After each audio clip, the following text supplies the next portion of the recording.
Okay, then. Good afternoon. It is 3 minutes after one, and welcome to class two. This is your year to dream. This is Raven Dana walking between the worlds with you. And I'm just going to jump right in. And if you show up on the call, that's great. And if not, you'll get the recording anyway. So no worries. I want you to know I did set it up so that you can type in a message if you have a question or a comment that you want me to address. All right, here we go. Week two. So, first of all, what did you discover about yourself last week? Did you do some of those assignments and play with that information? Did you uncover any beliefs or habits or practices that were obstacles that will potentially sabotage you from getting what you want to create in 2026? If you did, there are ways that you can help yourself. The new permissions list is one way because it helps with repetition and emotional intensity to rebuild a program in your brain, a way of thinking, a way of seeing the world. And that's something that, in order to make real shifts occur in our consciousness, we need to understand a little bit about that technology, that all habits and patterns are created the same way: emotional intensity and repetition. So you can even think about when you're a kid and you're about to step into the street, if you ever did this, and one of your parents yelled, "Stop, don't step in the street." And that shock of their shouting and their fear and all of that logged that moment in so deeply, etched it so deeply in your brain that even today, you automatically stop at the curb and look both ways. So that's an example of how emotional intensity can log something in profoundly. Now, if we don't have that strong of an emotional intensity with something, but we have a lot of repetition, the program still forms. And for most of us, most of the time, the things that we're dealing with that have become unconscious saboteurs are things that have been repeated over time that are no longer fully visible to us. So we have to catch ourselves in them, catch ourselves in those thoughts and in those beliefs, especially when we're trying to create something. Maybe this year we're trying to create something that we've been, quote unquote, trying to create, and it hasn't happened. Well, to make that shift occur, we need to know how our thoughts, beliefs, and subsequent behaviors have been taking us on a path that's not leading where we want to go. I mean, there is one useful and logical answer to that, and sometimes this is the case, that maybe it's not really where we want to go. Maybe it's where we think we want to go, or maybe it's where other people think we should go. So if it's not fully authentic, you might be doing yourself a favor by not getting there. Okay. But aside from that, for most of us, most of the time, we don't end up where we want to be because we have something going on in the background, like, I don't deserve it. Or if I only did XYZ, I would let myself have this thing over here. Or, well, when I do X, then I can get Y. When I, then I, that game. So you might have something running in the background. If you are having a repeated case of, I can't seem to get that experience in my life, I can't seem to get that to happen. So that is pretty much the first place you want to look. Now, if you're having difficulty, don't struggle. This is the great place to ask a friend, because your friends, if they're true friends, they will tell you in unfiltered language, where you don't need your secret decoder ring to figure out what they're trying to tell you, right? What they see and what they hear that may be in your way, because they're going to see that thing that you do repeat and repeat and repeat, and you may not even know you're doing it. Okay. So I'm going to encourage you to, if you haven't already taken advantage of that Ask a Friend part of the assignment, please do so this week. In fact, I would say ask two friends. If you asked one last week, ask a different one this week. If you didn't do it last week, ask two this week. You might be surprised at what you uncover. And again, it's not to make you wrong or make you feel bad, or it's none of that. It's just to give you aha, an edge, so that you can take the energy. It's all about energy. You can take the energy that's being sent in a certain direction that's not useful, that boomerang energy that's going to go out and spin around and come back to you. It gives you an opportunity to redirect the energy that's being wasted or being sent where you don't want to go, or right, or being tied up in knots because you're feeling afraid or you're feeling angry, or maybe in the background you've built a program, something going on in a certain area of your life where you're perpetually frustrated. Maybe it's work, maybe it's a relationship, maybe it's something about trying to get yourself to write that book or get on that exercise program or whatever that is. Well, when you've got an unconscious belief in there, it's likely that you have people in your life that can see something about what's stopping you. So if you have, again, that example, something that's a perpetual frustration, chances are pretty good you talk about it. And chances are pretty good that when you talk about it, you have a fair amount of emotional intensity. So is that doing you any good? No. The more you say, I hate X, or I'm mad at so and so, or this job sucks, or I had to do that thing again, the more you repeat that, what you're really doing is sending a message down into your deep mind that this is life as I know it. This is my experience. This is what I do experience, and it's what I expect to experience. And by God, it's what I will experience. So, one of the things to do with information like that is to ask the question, is there something useful I can do to break this cycle in conversation? Can I talk to the boss that I think is an ass? Can I ask the person in the relationship to do something differently that I'm frustrated by? And often the answer is yes, we just don't have the conversation. And sometimes the answer is no. So if you're working for somebody that goes against your ethics, quit the job. I mean, you're not going to change them. If you're in a relationship, whether it's a friendship or a marriage or whatever it is, if you're in a relationship where you find yourself perpetually angry, you've only got two choices, really. You can accept their behavior and be with it and just say to yourself, as we often do with people, that's just how so and so is. Or you can leave the relationship. You can say to yourself, you know what? I have done this long enough and enough times. I don't want this experience anymore. And you change the relationship. You pull yourself out of it, pull yourself away. Now, there are clearly circumstances in which there's something going on. Say you have a relationship with a partner that's ill and you're mad about it. And you're mad that they're sick, and you're mad that they can't do things for you, and you're mad that they can't remember things, or you're mad that they're too weak to do certain things. So that's something you need to sit down with yourself and sort out. It's not going to change. And thinking that it should or could be different when it's not and it can't is not helping you or them. So, I mean, I'm not suggesting that you be that guy whose, wife is in an accident and she's crippled and he divorces her. I'm not suggesting you do that. I am suggesting you take a good hard look at what's going on.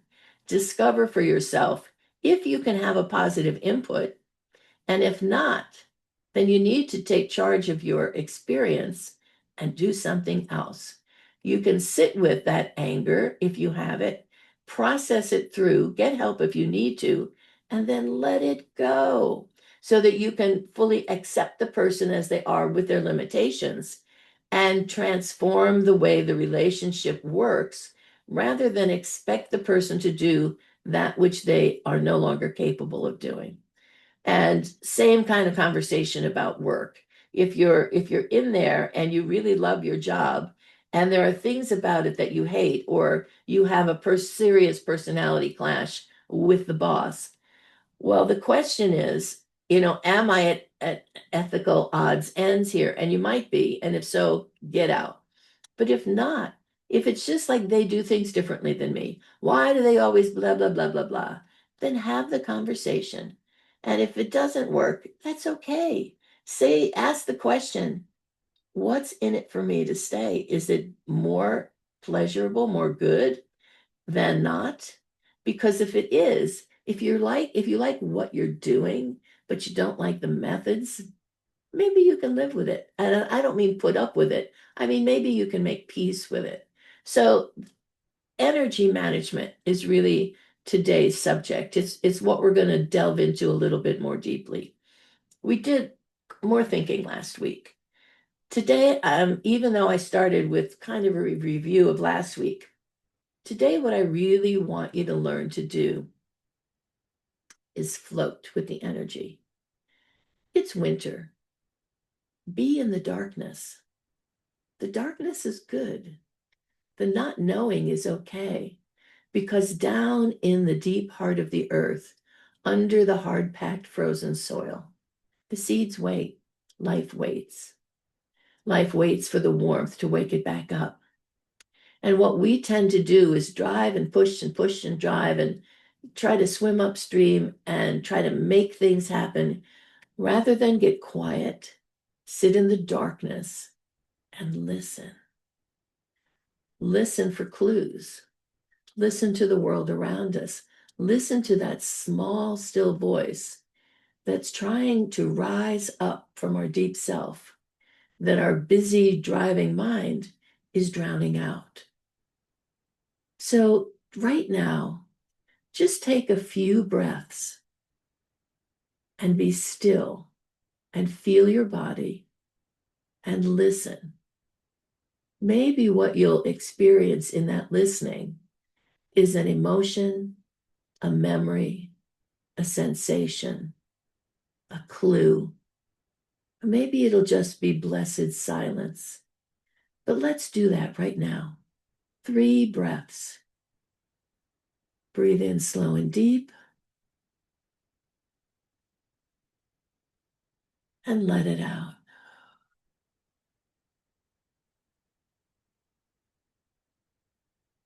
And another.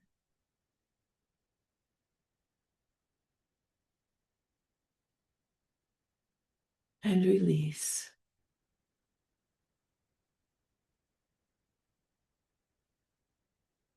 And one more.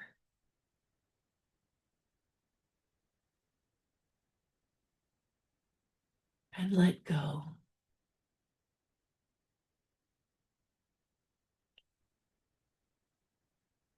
Now, here in this moment, you can be present to this conversation and still sit in the internal silence. You don't have to be worrying about anything right now, not even thinking about how to use this information. Right now, just take it in. Just let thoughts in. Let some new ways of perceiving yourself and the world enter your awareness. Just do that. It's okay. The imaginal realms are critically important when it comes to building what you want in reality. Nothing happens that we don't imagine first. Although it happens so quickly, we often don't know we're doing it. But you can notice that when you're thirsty, you will imagine getting up and getting a glass of water before you do it. So the imagination lays the energetic groundwork for the physical to take place. I'm going to say that again. The energetic, the imaginal, the dream space lays down the track that emerges, that manifests as experience. So notice during the day, what do you catch yourself thinking about? What are the repetitive energy paths that you walk during the day? See if you can really just pay attention this week and help yourself get on paths where what you're noticing contains the energy of creation. You're noticing life and beauty and kindness and balance at least as much, if not more, than you're noticing what makes you scared or angry or what's happening in the world. I'm not saying bury your head and pretend life is perfect. I'm not saying that. I'm saying watch where your energy is intensifying and bring yourself back into a state of creative balance by calling up those sensations and thoughts and feelings that things are working out, that things are going well, that my life in this moment is pretty damn good. Because for most of us, most of the time, that's true. So if we want to use our energy to generate what we say we want, well, right, we're not going to build a house out of paper. So we want the energy that will work. So energy that's wrapped around the axle of fear and anger, of scarcity or frustration, isn't going to build us what we want. Yeah, there might be a load of paper stacked up, but like I said, we don't want to build a house out of that. Okay, it's not going to work. And working in the imaginal realms is really the most powerful way. It's really the only way, actually, to get from where you are to where you want to be. So we create energetic templates for our experience. Every thought, every word, every emotion we have contributes to these templates. If we see that something has eluded us, then the blockage lies there in the energetic matrix. It's something we tend to unconsciously hold in place. Robert Moss says, the imaginal realm is a fundamental ground of knowledge and experience. It is a region of mind between the world of time and the world of eternity. I love that.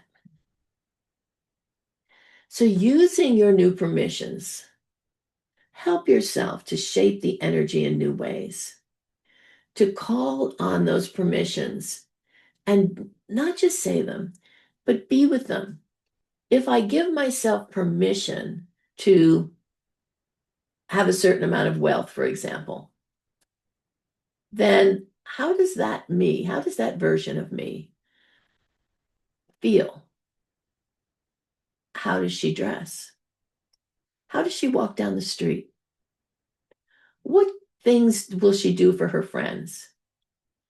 Discover some of those things and do them.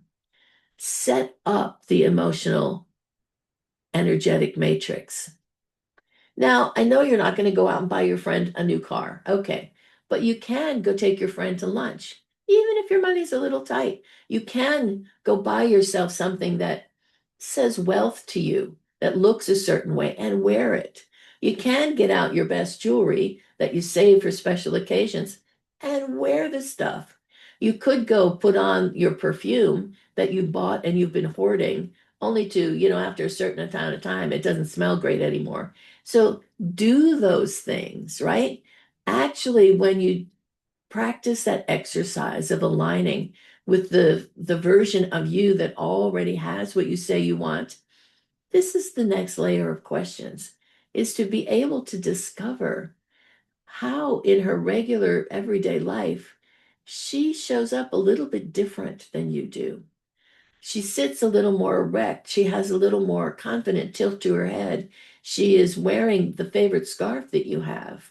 You notice that she's no longer wearing those old earrings that you keep around, and she's wearing something maybe new and sparkly, or maybe she's got a haircut. So these are all the kinds of things that energetically create, and not only create a new pathway, but also create deep in your body the multifaceted permissions that brings new ideas and actions to bear on the situation. So I'm reminding you that how we make things happen is that alignment between our thoughts, our emotions, and our actions, right? Our thoughts between our desires and what we're doing about them. Okay. So you don't need to think harder. You need to listen a little more deeply. You don't need to struggle against obstacles when you discover them. You need instead to surrender to your desires. It's a very different feeling. I'm surrendering to my wealth rather than, oh, I have to find all the obstacles that are in my way. And what am I thinking and how am I doing it? And blah, blah, blah, blah. Yeah, you could do a little bit of that. You can pull your energy out of those places, but don't make it a whole uncomfortable thing in itself because that's just adding to the old way of doing it. But sitting with that feeling of, yeah, I have enough money to go take that class. I have enough money to take my friend out to lunch. Now, it might not happen tomorrow, but I promise you that if you put yourself on that path, things will start to happen that bring money to you. Things will start to happen where you have ideas about how you can make more money. So I'm just saying, no matter what it is that you're creating in the future, no matter what it is that you're calling into being this year, the process of beginning in a deep imaginal place, collecting and calling that energy into to bear on the circumstance is the key to making things happen. You know, again, you don't need to swim upstream. Let yourself flow and float. Get back in the flow. I don't mean fall in the river and let it bash you against the rocks. I mean, get back in the flow. We all know when we're in the flow, right? We all know when things are just sort of magically happening and intuition calls us to the right places and we hear what we need to hear and all of those things. So I'm going to tell you this is a true story. So how I moved into this house that I'm living in now, that I'm actually getting ready to move. I'm going to move out of state in a couple of months. But how I got to this house. So I was moving out of an apartment. I really wanted to leave it. I packed up all my stuff without knowing where I was going to go. I had my boxes packed for a couple of months before, right? A couple of months. I just packed everything up, shoved it, and told people I'm moving. Then I made a list. I want to move into a house. I want it to be near the lake. I want it to have hardwood floors. I needed to because of my asthma. I want anyway, I made a list. It had 23 items on it. Front porch, backyard, X amount, no more than X amount for rent. And so I have my list and I'm sitting in a coffee house one day and I decide, I am not going to go out and look at houses. I hate doing it. I hate how they lie about, I hate reading something and showing up and, it looks like a paper shack. Okay. So I decided I'm not going to do that. I'm going to just start talking to people. So I whip out my list and it just so happens that the guy that runs this coffee house also does some rentals, real estate. And I said, hey, I'm looking for a place. And he said, yeah, what are you looking for? And I read him this list and he starts to laugh. And he said, well, I'm going to tell you that right down the street, across from the coffee house, about 10 houses in, that there's a house there coming for rent. And I think it, honest to God, meets every one of the things on your list. Well, there is one thing I didn't get, which was central air. But other than that, so he takes me down and I look at the outside and I'm going, yeah, yeah, I can look at that porch. I can put rocking chairs on it. And not only that, so then the guy who just bought the house pulls up, and lo and behold, I know the guy. He's a cop that once many years ago tried to date one of my daughters, right? Like, I know this guy. Long story short, um, I'm still living here and it's been 10 years. Okay. So the preparation that I did for that was to decide it was going to happen. Start packing up my stuff, make a list, and then see myself there. I was carrying that list around with me. I was having dreams about being in a house with a porch. I was having dreams. As I fell asleep, I was imagining these beautiful hardwood floors. I was imagining a space big enough to have a dining room table. All right, I have all of that here. So again, I didn't go the conventional route. I didn't look at things. I didn't look at ads. I didn't go to the papers. I didn't do any of that. So I'm just encouraging you to take an unconventional route and go with the flow. For me, going with the flow was carrying my list around and in that moment, whipping it out and having a conversation with somebody. By the way, he's the only person I had a conversation with. It was a one and done situation, which I didn't expect, but I'm fine with that, right? Okay. So when I say go with the flow, that's what I mean. Read the signs, do the background work, and do the background play of vividly imagining what you already want as if you have it, because that's what opens up the pathway from where you stand to where you want to go. Okay. So if you're in the flow, one thing you can know is that the flow, the water, the river always takes you out to the sea. The flow will always take you out into the deep mind where all the power is. That's where everything sits, down deep in the mind, in the part of you that is limitless and eternal and connected to everything, everywhere, every when, everyone, everywhere, and every when. Here's another Robert Moss quote that I really appreciate him for. Imaginal may not be a household word in the English language, but it's worth getting to know it because it affirms the reality of experience in realms beyond the physical, where adventure and initiation, higher education, and deep healing are all available. I'm going to read that again. Imaginal may not be a household word in the English language, but it's worth getting to know it because it affirms the reality of experience in realms beyond the physical, where adventure and initiation, higher education, and deep healing are all available. Thanks, Robert. Okay, we're going to meditate together now.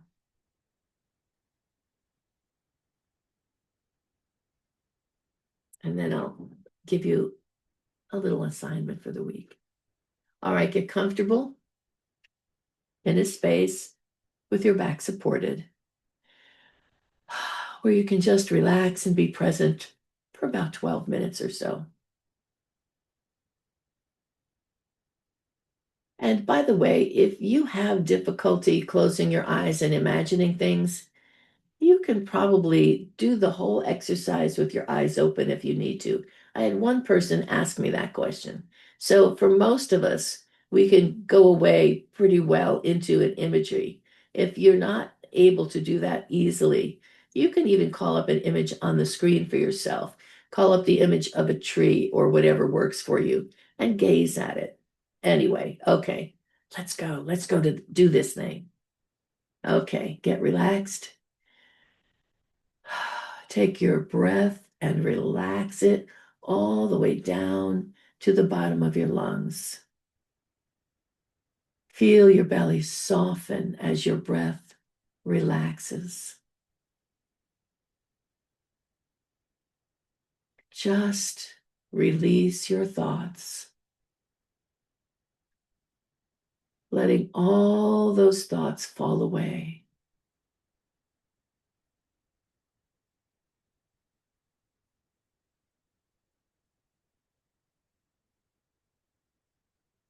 And as you let go, you feel yourself gently being called, being pulled.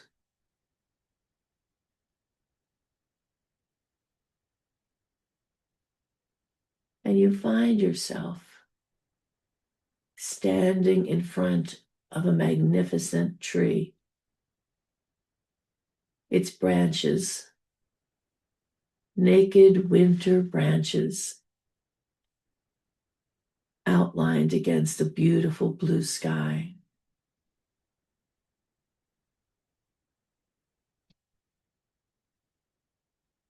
It is winter, and there's a thin layer of snow on the ground.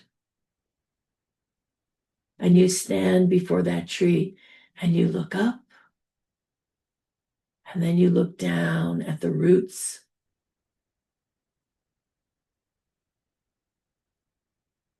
And in a fluid motion, you have this unexpected urge to dive like you're diving into a pool, and you do. So, with this fluid motion, you dive into those roots and find yourself easily in a spacious, dark place beneath the ground among the roots of the old tree. The ground has opened and received you. Settle into that safe, warm, dark space. It's cozy. It's familiar. It's a place of rest and retreat.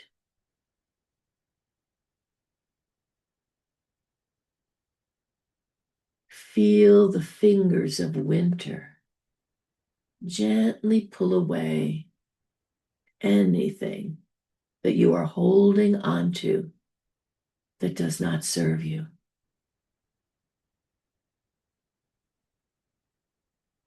And feel your body relax even more deeply.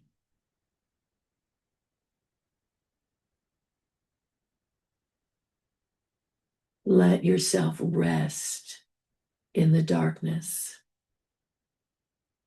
in this womb of the earth.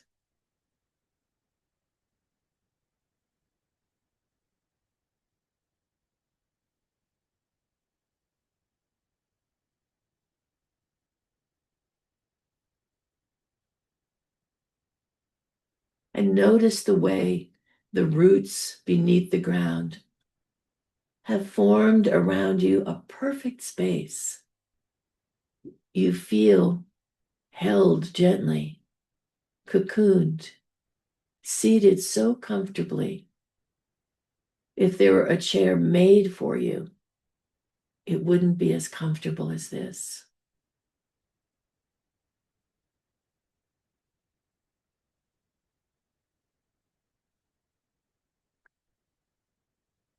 Feel the embrace of the tree around you.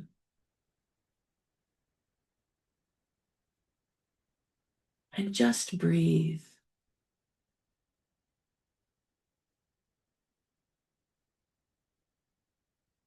Allow any images, thoughts, emotions, memories, clues to rise through the darkness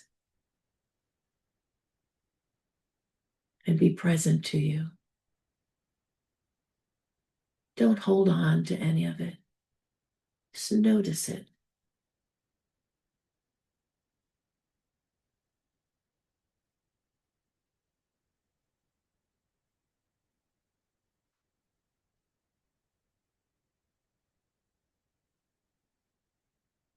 And notice how that small voice within you whispers, "You've got this. You have everything you need to get what you want. You have courage. You deserve this. You are powerful."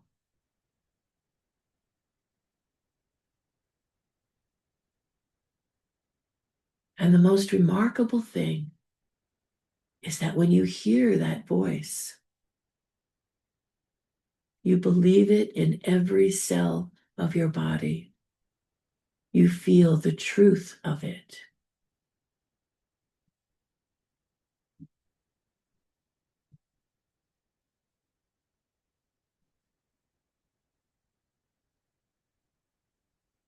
And you know that you are exactly where you need to be in this moment, in this space, in your life.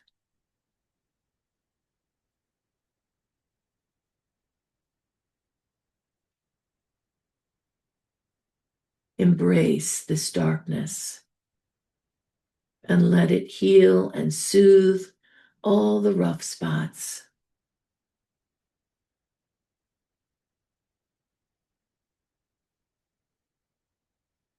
And now breathe.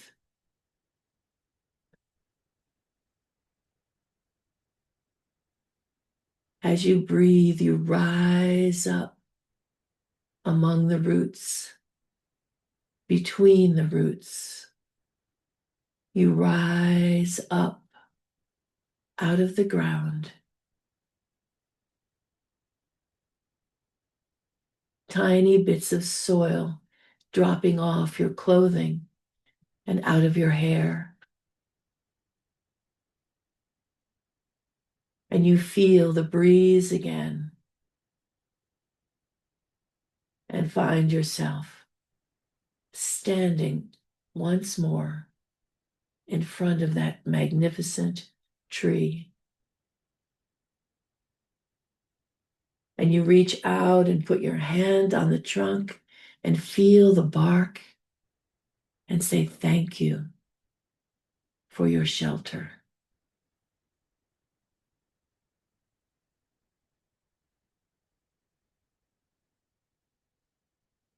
And you breathe again, hand to tree, calling yourself back gently to the moment,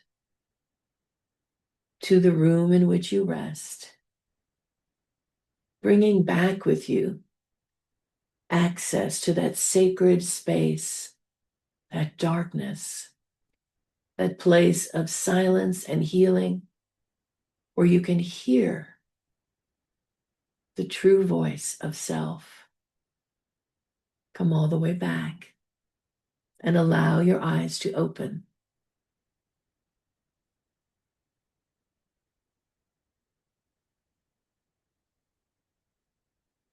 Just float in that space for a moment. Being back and yet holding the energy.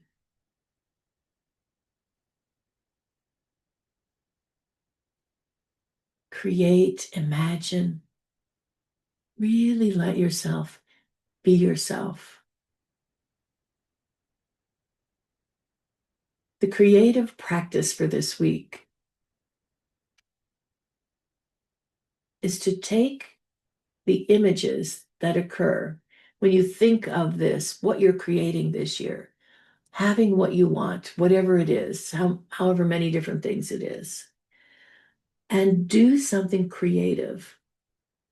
Maybe make a playlist that helps you to feel having this thing or having this life you want or being as happy as you want to be. Draw the path. You don't have to be a great artist to draw the path. Draw a path. Set up a sacred space.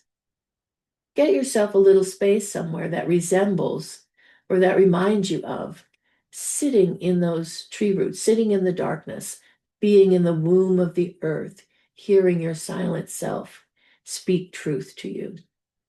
And you can meditate at that space, or you can add things to that space that make sense to you. Maybe a candle, maybe a rock, maybe a photograph, maybe some images of things that you're creating this year. Whatever that is for you, create that sacred space and use your imagination and your creativity to add to it daily. Even if all you're adding is your attention and you're sitting with it or looking at it, that's good. That's adding. That's still adding. We're good with that. You can do other things if you want. You can write a poem, sing a song, paint a picture. You can cook. You can make a recipe and cook in a way that you put that energy into the food. This is what it feels like to X, and you feel it and you cook it and you eat it and you serve it to others. So let your imagination take you to new places. with this exercise. There are so many different ways to be creative, so many different ways to grow and increase energy that's taking you actually where you want to go. All right, that's where I'm going to stop for today. Kind of this spacious darkness. Uh, and I want to remind you to take a moment to listen to the little voice that tells you, you've got this. I've got your back. We can do it. And whatever shows up out of that, if you want to make a note of it, that's great. This might be a great week to start to get a little notebook and start dropping little things into it. All right, so here we are ending up class 2, week 2 of 5. Well on our way to creating things that we really want, maybe things we've never let ourselves have before. It's very exciting. And maybe I'll see you in your dreams. Maybe we'll get together and brainstorm about how to make some things happen. All right, until next time, just remember, I love you. I really do love you. And the world has your back. And the universe is giving you little winks and nudges every day. Look for them because they're there. Okay? Bye now.